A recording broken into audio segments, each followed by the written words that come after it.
So how to make money using Blender or any other major 3D application like 3ds Max, Maya, Cinema 4D, or Modo.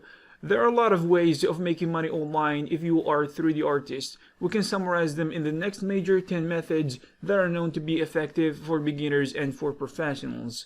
Number 1. Selling 3D models. If you created 3D models before for previous projects you worked on, then you probably want to put them up for sale instead of letting them collect dust.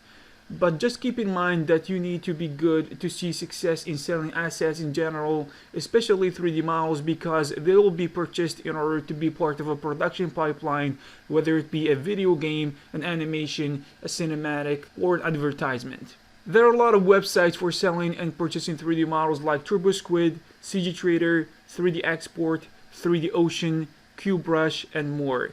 You can also sell in asset stores like Unreal Marketplace, Unity Asset Store, and Blender Market. Number 2. Selling material packs.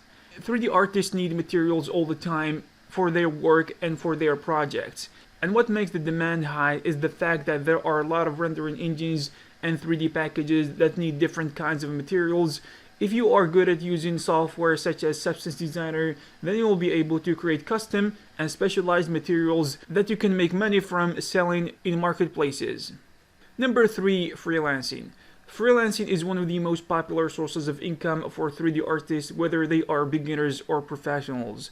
There is a lot of demand when it comes to 3D work from individuals, studios, and companies. Even though the demand is high, competition is also high, which means that it is a little bit harder for starters.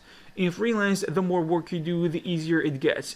But this is not always the case, at least not for everyone. A lot of artists struggle to keep money coming in a consistent manner because it is a competitive sport and you need to be on your feet all the time. Artists who are really successful when it comes to freelance are those who have industry experience, which means they worked in game development studios, VFX studios, or other companies that need 3D artists.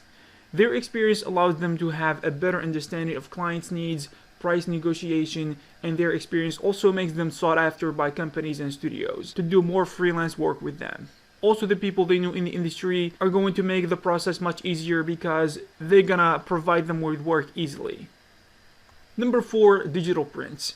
Showing artwork on walls has been done for thousands of years, and it is still being done till this date, which is good news for artists because they can make money off of that. If you're good at rendering landscapes, cities, interiors, exterior scenes, or anything artistic that can be considered art on walls, then you should think of rendering high-resolution prints and sell them online. This is especially a good idea if you have audiences that follow you online because they will be returning clients and they will support you and buy from you. You can print your art in local printing stores. Also, you can outsource the process to a cheaper place such as China. When it comes to selling prints, there are a lot of websites to help you with that, but they are competitive. I would say that selling directly to people through social media is an effective and more consistent way of selling. Number 5. Creating a blog. Creating a blog is not only good for making money, but also for your own personal development as an artist and working on your craft. This method is going to take longer for you to see monetary value in return because your content needs to gain authority over time. If you follow this route, I don't recommend focusing on money too much, even though this alone might generate more money than you think, because this is a long-term thing, and there are a lot of people who are going to follow you and consume your content if they see more and more content coming in consistently. You can document your journey as a 3D artist, create tutorials to help others learn more about 3D. You can write about things you are interested in or things you want to learn about. Number 6. Selling courses. This one is definitely not for beginners because if you want to create courses, you need to have a solid understanding of what you're talking about, because people who buy courses assume that artists who create them have experience, and they should.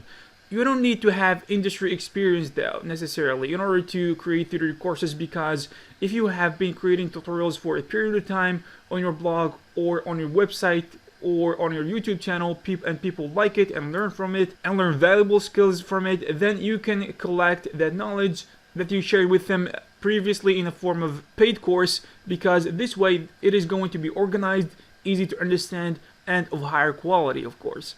You can sell courses online in many popular websites such as Teachable, Udemy, Gumroad, just to name a few. Number 7, selling scripts, plugins, and add-ons. If you are really good when it comes to coding, scripting, math, you'll probably need to start thinking about developing some tools and add-ons for 3D software, especially the ones that are being needed for solving burning problems for other 3D artists.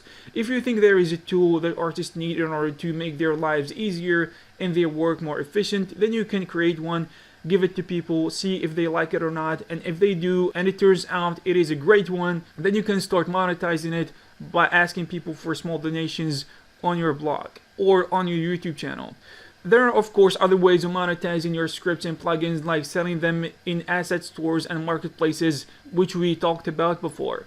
Also, creating small tools and add-ons can be a great way for commercial software, which is a giant industry to say the least. Number 8, selling stock images and videos. This can be one of the easiest ways of making money for beginner artists because this one does not require lots of skills.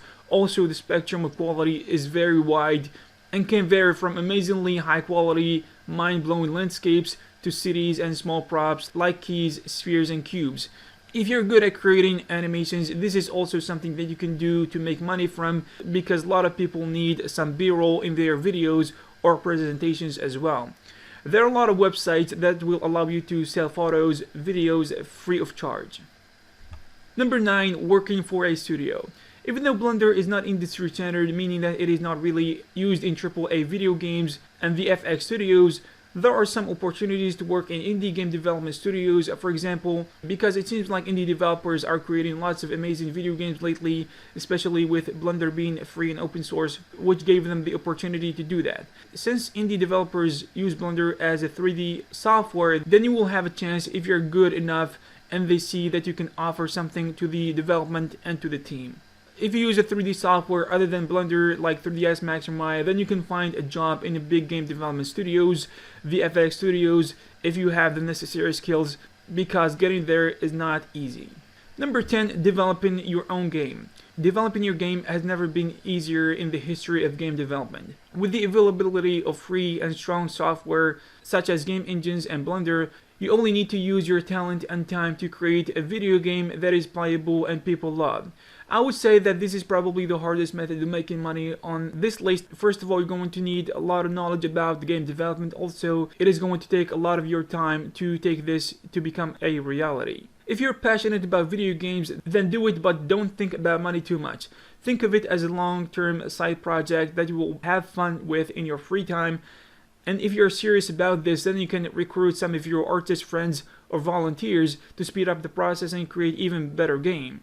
From the 10 methods of making money as a 3D artist we mentioned here, obviously you're not going to pursue them all, because depending on how skilled you are and your experience, you're going to find some more appealing than others. If you're completely new to working or monetizing your 3D artistic skills, I would say start with what seems easy in this particular level you are in right now. And as you get more experience, you might want to pursue other methods if you need to. Also, if you have never made $1 being an artist, please don't try to pursue them all, because this is the fastest road to failure.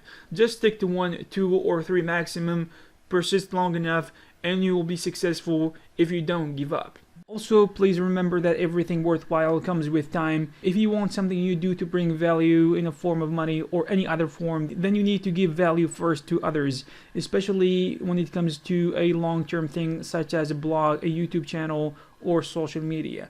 Making money online as a 3D artist is not an easy thing to do, so don't expect it to be easy. If art is not your main focus right now, let's just say you have a job to do, then you can develop a few of these methods of making money on the side until it becomes a source of income. This way you're not going to face lots of pressure and you're going to have fun with it. Just keep in mind that you are competing with thousands of people who worked as artists full-time for years. You can't just start today and compete with them and expect to gain authority over them overnight. I'm saying this because I want to put things in perspective for you so you don't get discouraged so fast and quit. And remember, artists have fun first, they make money later. I hope you liked this video, and if you want to share with us something, please leave it in the comment section below. And you can check some of our previous videos. Thank you very much, and I will see you in the next one.